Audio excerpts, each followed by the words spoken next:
Welcome back. All right, so there's an interesting situation with the four teams in the West. All four teams that are playing in the West right now were eliminated by Dallas or Vancouver last postseason.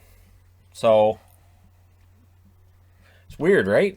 So we've got Vegas and Minnesota, and this is going to be close. Now, again, I'm not going out on a limb with almost any of these predictions. There really isn't any going out on a limb because even though Minnesota handled Vegas pretty well during the regular season, I still get this feeling that postseason, it's in the Fortress, place is going to be rocking, and it's Vegas. And Vegas through their first 4 years are pretty good in the playoffs. It is interesting too because they've got a conference final appearance and a Stanley Cup final appearance. And they're still seen by some as well. They're kind of chokers. They're not going to make it. And I know I see those comments. I'm thinking, that's no.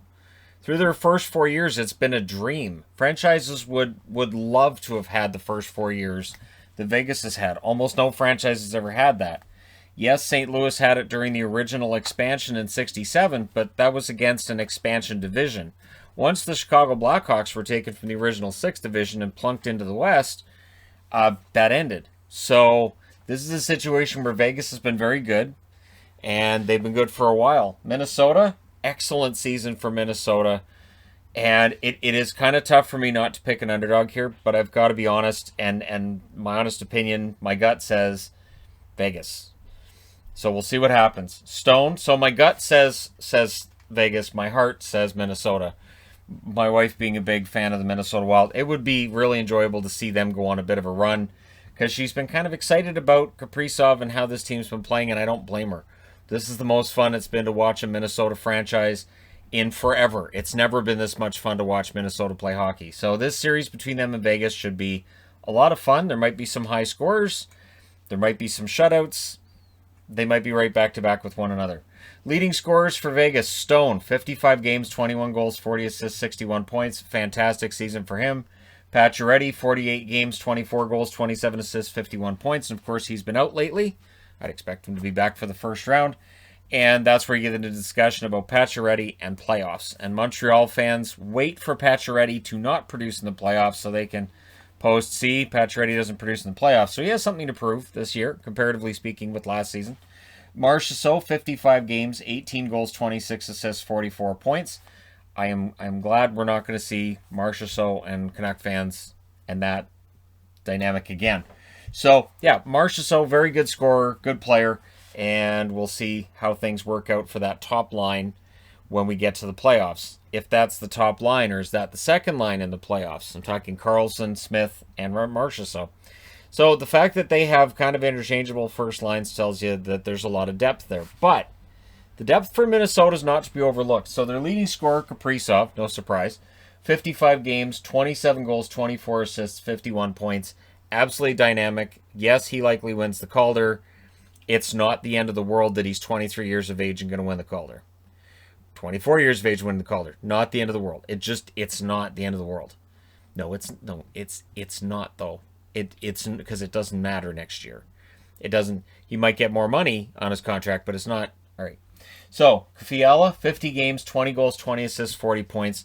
Slow start, very good finish for him.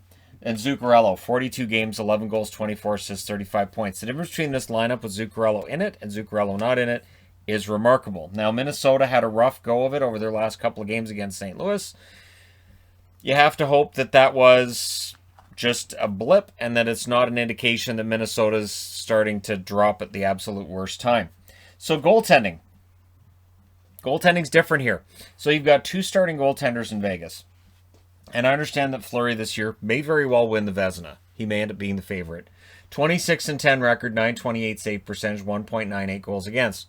And I would have said Vasilevsky the whole season through, but towards the end it felt like maybe Fleury ends up taking that spot from Vasilevsky, but we'll see. And Leonard, 13-4-2, 913 save percentage, 2.29 goals against. That 13-4-2 record is fantastic, but he's definitely more under the microscope than Fleury. And it's weird because their winning percentage with Leonard's actually better than Fleury, but Fleury's numbers are better. So, all right. Dansk made one appearance this year, got one win, 862 save percentage, 3.91 goals against. Thompson, brief appearance, didn't allow a goal, so all of his numbers are perfect. And he is much ballyhooed in the AHL as well. On the Minnesota side, Minnesota, much like St. Louis, two of the few teams that actually had two goaltenders they needed.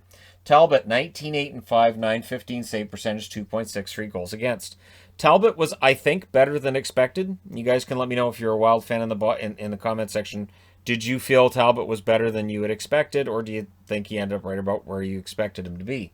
Kakkonen, 16-8, 902 save percentage, 2.88 goals against. Last night definitely hurt his numbers. And so he drops from a 908 going into last night's action to a 902.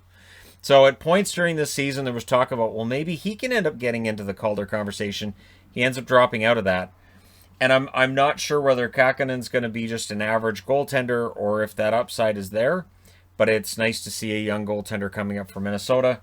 And we'll see next season what he has to offer. Now, if both starters were to get hurt, and I assume it's Talbot and Fleury, if you then have Leonard against Kakkonen, I think that would favor Vegas. But Fleury versus Talbot also favors Vegas. So Minnesota has to kind of overcome that. Goal scoring, 190 goals scored by Vegas, 122 goals against. Power plays, 17.8% for Vegas. One of the few weaknesses for Vegas is their power play, and it's been an issue all season long.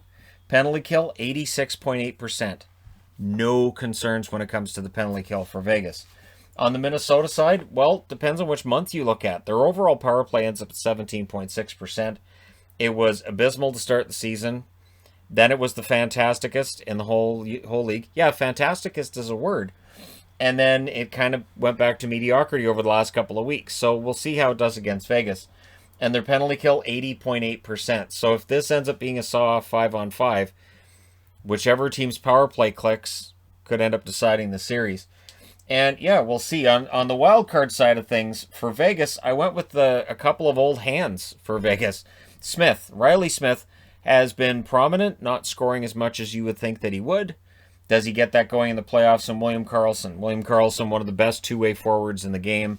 Absolutely my favorite member of the Vegas Golden Knights has been the whole way through. If I was going to get a name and number put on this, it'd be Wild Bills. And so we'll see how they do in the playoffs, tied, of course, to Marchessault. And Ryan Reeves, who didn't play recently. Does he come back for the playoffs? How healthy is he? And if he can get under the skin of the Minnesota Wild and kind of knock them off their game, that might be something that helps turn the series in their favor. And Alex Pietrangelo, huge free agent signing in last offseason, and we'll be keeping an eye on how he plays in the playoffs against Minnesota. But watch for Tuck.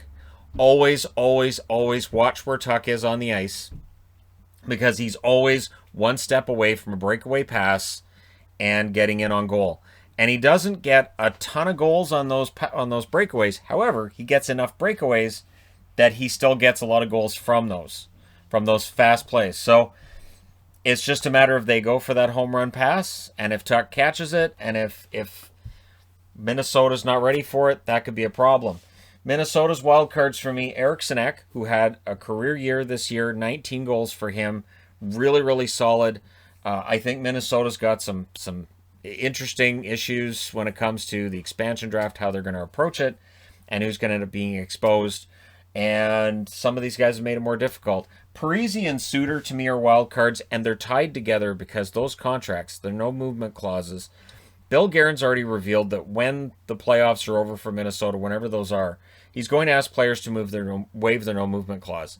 It is possible that this is the last time for Parise or Suter to get a shot at winning a Stanley Cup as members of the Minnesota Wild. And when they signed those contracts all those years ago, this is what they were looking for. A good team with a chance to maybe win a championship, and Parise and Suter being prominent parts of that. So we'll see if they come out and play some inspired hockey, knowing this may be their last go-around for one or the other. And Victor Rask. Rask rejuvenated with Kaprizov, but even when he's away from Kaprizov over the last few weeks, he's still been pretty darn good. So Victor Rask has had a very good bounce-back season, and look out for Sturm. I know he's not my watch for, but he's close. Sturm has been putting up goals at a pretty decent rate over the last, I'll say, 15 games. I think he's got 6 goals in the last 10. He's got a lot of goals recently. Feels like you're watching a Minnesota game and it's Kaprizov, and all his magic. Sturm goes on the ice for 5 seconds and the puck's in the net. So that's kind of the way that's been working lately. We'll see if it works that way in the playoffs. But watch for Foligno. Marcus Foligno may very well be having the best season of his career as well, playing like a man possessed.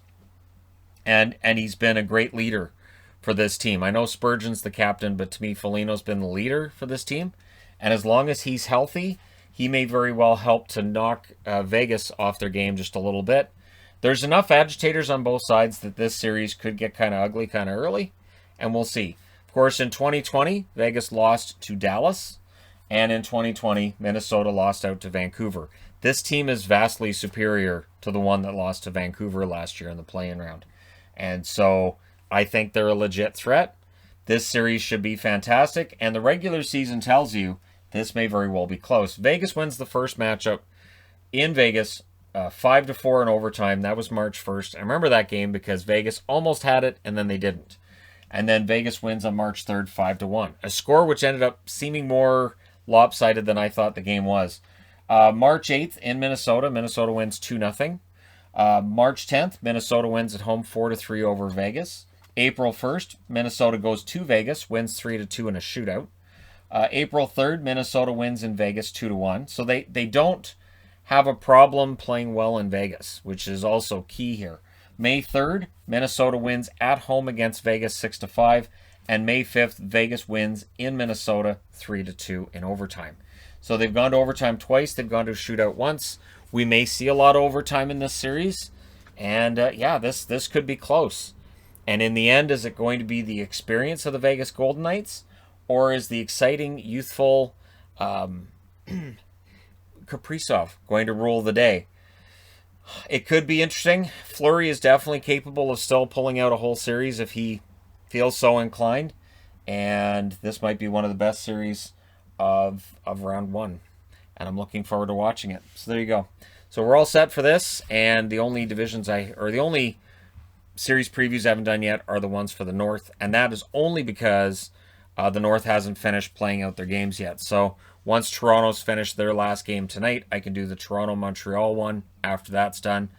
And then we can do Winnipeg and Edmonton when Edmonton's done tomorrow. So, yeah, let me know your thoughts, your winner for this series, and it should be a ton of fun.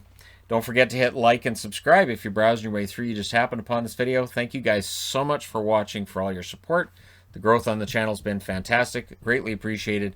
I will talk to you again soon.